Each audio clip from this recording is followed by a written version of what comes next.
Quando ontem adormeci, na noite de São João, havia alegria e rumor, estrondos de bombas, luzes de bengala, vozes, cantigas e risos, ao pé das fogueiras acesas. No meio da noite despertei, não ouvi mais vozes nem risos, apenas balões, passavam errantes silenciosamente. Apenas de vez em quando o ruído de um bonde cortava o silêncio como um túnel. Onde estavam os que há pouco dançavam, cantavam e riam ao pé das fogueiras acesas? Estavam todos dormindo, estavam todos deitados, dormindo profundamente. Quando eu tinha 6 anos, não pude ver o fim da festa de São João, porque adormeci. Hoje não ouço mais as vozes daquele tempo. Minha avó, meu avô, Totônio Rodrigues, Tomásia, Rosa, onde estão todos? Estão todos dormindo, estão todos deitados, dormindo profundamente.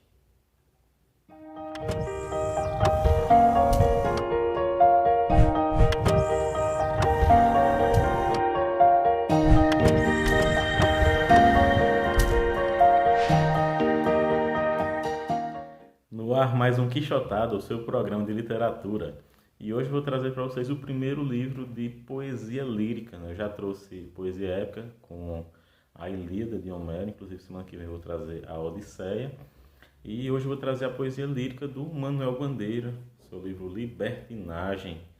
O Gustavo Capetini solicitou que eu falasse sobre a antologia poética do Manuel Bandeira. Eu espero que ele se sinta contemplado com esse vídeo. Se não, comenta aí, Gustavo, se você quer que eu fale sobre a antologia poética também. Manuel Bandeira nasceu no dia 19 de abril de 1886, em Recife, e faleceu no dia 13 de outubro de 1968, no Rio de Janeiro. Então, ele teve uma vida de 82 anos, bem mal vivida, né, de acordo com a poética dele.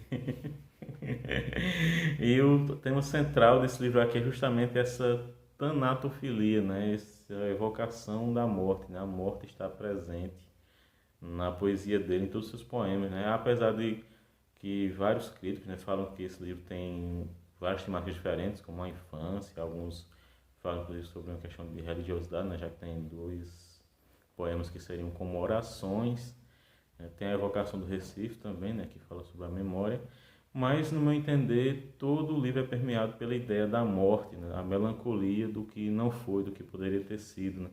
Tem um poema que ele fala sobre as crianças que brincavam na infância dele, né, na Rua da União, e que alguns teriam morrido em Botão, né? Ele fala sobre as crianças como flores em Botão e que algumas acabaram se extinguindo em Botão, e é justamente isso, né? A extinção, a morte.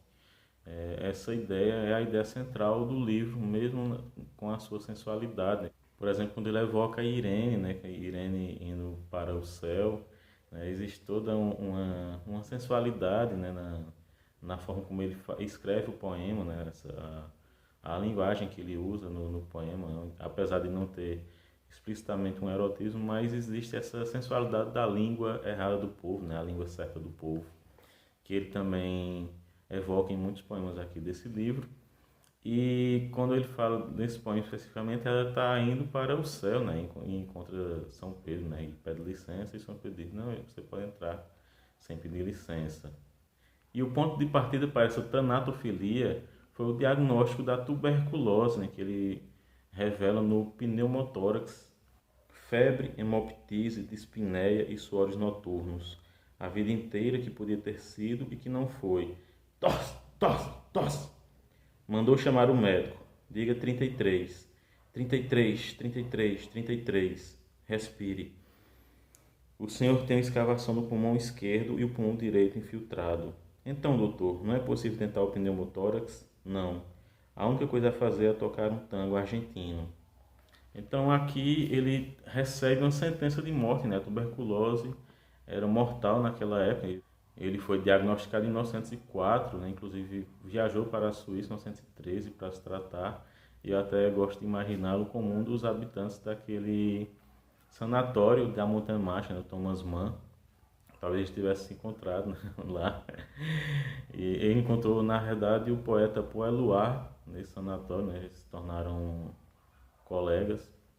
E, inclusive, ele foi influenciado por esse poeta também, né? Para fazer a sua poesia. E o Manuel Bandeira, então, vai viver com esse diagnóstico, né, com essa sentença de morte, que na verdade todo mundo nasce com ela, né? Por isso que a poesia do Bandeira talvez me encante tanto, né? O poeta preferido da literatura brasileira do século XX, porque ele traz esse tema que para mim é muito caro, que é justamente o tema da melancolia pelo que não foi, pelo que poderia ter sido. Tem um livro que eu estou escrevendo de contos que o mote é uma única vida. Esse é o inferno ao qual todos os seres foram condenados. Né? Nós somos condenados a ter uma única vida, né? E essa vida cheia de possibilidades, cheia de potencialidades que nunca se realizarão. E esse livro, né, Libertinagem, que é um livro que reúne vários poemas dele anteriores, né? Ele não tinha imaginado que esses poemas fossem compor um livro só. São poemas que foram publicados em revistas, né? A Evocação do Recife, por exemplo, foi publicado na Revista do Nordeste, do Gilberto Freire. Foi escrito, inclusive, a pedido do Gilberto Freire. Também tem outros poemas que foram publicados na Claxon, na Estética. E é justamente esse livro que retrata o Manuel Bandeira maduro dentro do modernismo. Ele que não participou da Semana da Arte Moderna, mas que teve um dos seus poemas, Os Sapos, que é um poema que ironiza o parnasianismo, lido na abertura, né, da semana de 22. E o Manuel Bandeira, que foi ele mesmo um parnasiano, um simbolista, né, tem vários poemas, sonetos, né, nesse estilo. Ele depois foi mudando a sua estética, e eu acho interessante a questão da estética, né, justamente dessa palavra, eu já falei aqui algumas vezes, que ela é um pouco vista às vezes de uma forma que meio que foge da semântica original, né? Estética vem de esteses, né, que é sensação, né? Inclusive a palavra anestesia é justamente você não ter sensações. Então, às vezes os autores, né, eles se apegam a uma estética que é uma estética que não traz sensações, né? É um puro jogo de linguagem, né, para mostrar uma bela organização das palavras, mas que não traz a emoção, a sensação para aquele que as lê, né? E eu acredito que a estética tem que estar a serviço justamente da sensação, senão vira uma anestesia. E aí o Bandeira traz, nesse livro aqui, uma espécie de manifesto, né, sobre essa questão da estética ou do lirismo, que é o Poética. Estou farto do lirismo comedido, do lirismo bem comportado, do lirismo funcionário público com livro de ponto, expediente, protocolo e manifestações de apreço ao senhor diretor. Estou farto do lirismo que para e vai averiguar no dicionário o cunho vernáculo de um vocábulo. Abaixo os puristas, todas as palavras, sobretudo os barbarismos universais, todas as construções, sobretudo as sintaxes de exceção, todos os ritmos, sobretudo os numeráveis. Estou farto do lirismo namorador, político, raquítico, sifilítico, de todo lirismo que capitula ao que quer que seja fora de si mesmo. De resto não é lirismo, será a contabilidade e tabela de cossenos secretário do amante exemplar com 100 modelos de cartas e as diferentes maneiras de agradar as mulheres, etc. Quero antes o lirismo dos loucos, o lirismo dos bêbados, o lirismo difícil e pungente dos bêbados, o lirismo dos clavos de Shakespeare. Não quero mais saber do lirismo que não é libertação.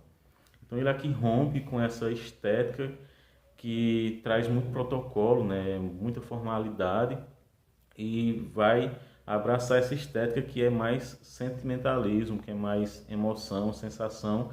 Então ele não está aqui fazendo um manifesto contra o lirismo, mas contra um tipo de lirismo, né, que é esse lirismo que vinha aí do classicismo, do parnasianismo, uma parte do romantismo também, né, que era muito atrelada a uma forma e às vezes tinha que esquecer do conteúdo, né? Apesar de que existem vários poemas que são lindos, né, e muito emocionais. O Olavo Bilac, por exemplo, né, tem o Ora Direis Ouvir Estrelas, né, que é um verso imortal da língua portuguesa. Mas aqui a gente vai entender que ele está falando sobre os pequenos poetas, né, que se apegam então a um formalismo, né, justamente por causa de uma certa incompetência de trazer a emoção, de trazer a metáfora, né, o símile, o símbolo, né, para a sua poesia. Então precisam se atrelar a uma forma, né, a uma estética que esconde uma ausência de conteúdo. E ele vai trazer nesse livro muito conteúdo, né? Muito sentimento, né? Quando ele fala sobre a infância, ele está falando sobre ele como uma flor em botão, né? Que acabou tendo que se extinguir em vida, né? Ele acreditava que iria morrer a qualquer momento e então, também por causa da doença, ele deixa um pouco de viver. E aí ele vai trazer alguns poemas que falam sobre essa potencialidade perdida, né, como o Vou-me embora para Pazárgada. E note que mesmo a Pazárgada do Manuel Bandeira, né, que seria uma espécie de utopia poética, ela é muito da realidade, né, e mostra muito daquilo que ele não viveu, né. São coisas simples que acredito que ele imaginava que qualquer pessoa normal teria vivido, né, sem precisar viajar para esse país inalcançável. Vou-me embora para Pazárgada. Lá sou amigo do rei. Lá tem a mulher que eu quero na cama que escolherei. Vou-me embora para Pazárgada. Vou-me embora para Pazárgada. Aqui eu não sou feliz. Lá a existência é uma aventura, de tal modo inconsequente que Joana louca de Espanha, rainha e falsa demente, vem a ser contraparente da nora que nunca tive. E como farei ginástica, andarei de bicicleta, montarei em burro brabo, subirei no pau de sebo, tomarei banhos de mar. E quando estiver cansado, deito na beira do rio, mando chamar a mãe d'água para me contar as histórias que no tempo de eu menino Rosa vinha me contar. Vou-me embora para Pazárgada. Em Pazárgada tem tudo, é outra civilização. Tem um processo seguro de impedir a concepção. Tem telefone automático, tem alcaloide à vontade. Tem prostitutas bonitas para a gente namorar. E quando eu estiver mais triste de não ter jeito, quando de noite me der vontade de me matar, lá sou amigo do rei. Terei a mulher que eu quero na cama que escolherei. Vou-me embora para Pazárgada. Essa utopia é a utopia da realidade que ele não viveu, né, mas que ele viu da janela, né? Então, os poemas que ele evoca da infância parecem ser os poemas de um espectador que não poderia participar daquilo. Ele rememora coisas, mas ao mesmo tempo em que ele está falando sobre a infância dele, é como se fosse uma outra infância a qual ele não teve acesso, né? E outra coisa também dessa melancolia, ele vai falar sobre um poema que eu achei muito bonito, que é o poema de Finados. Amanhã, que é dia dos mortos, vai ao cemitério, vai e procura entre as sepulturas a sepultura de meu pai. Leva 3 rosas bem bonitas, ajoelha e reza uma oração, não pelo pai, mas pelo filho. O filho tem mais precisão. O que resta de mim na vida é a amargura do que sofri, pois nada quero, nada espero, e em verdade estou morto ali. Aqui ele está dizendo tudo, né? Ele conviveu com essa sentença de morte e ele se sente já morto há muito tempo. E isso é um próprio de todo ser humano, né? Que pensa a respeito da morte, né? Todos nós nascemos com sentença de morte. Eu não sei se vou chegar aos quase 41 anos de Kafka, né? Que morreu de tuberculose. E muito menos se eu conseguir chegar aos 82 de Manuel Bandeira. Então, todos nós temos essa sentença de morte atrás das nossas costas. E a poesia, pelo menos a mim, toca muito essa poesia que fala sobre isso, né? Que evoca essa ideia de que todos somos finitos, né? Eu acho que a gente vive mais, a gente vive melhor quando pensa sobre isso, né? Quando age a respeito disso. Eu não estou falando sobre estar já morto, né, ao ver a sepultura do pai, como nesse poema, mas em refletir, né, que a vida é muito fugaz, né, é muito passageira, né, que todos nós já estamos condenados a abandoná-la em algum momento. E então, ao refletir sobre isso, tentar viver mais, tentar buscar, né? Ele vai dizer aqui em um poema que agora eu quero a alegria, né? Cansei da tristeza. Então é isso. Quando ele fala sobre isso, ele está falando também sobre essa ideia da mortalidade, né? E de usufruir a vida, né? O carpe diem. É algo que é muito necessário a gente estar sempre em mente, né? Que o momento presente é o único que temos. A gente não sabe se vai ter a vida amanhã, né? Então a gente tem que buscar a vida no hoje, a vida enquanto a gente está respirando. Se vocês tinham gostado do vídeo, se gostaram, não sei se inscrever, de curtir, comentar, compartilhar. Entre no próximo Quixotado, o seu programa de literatura.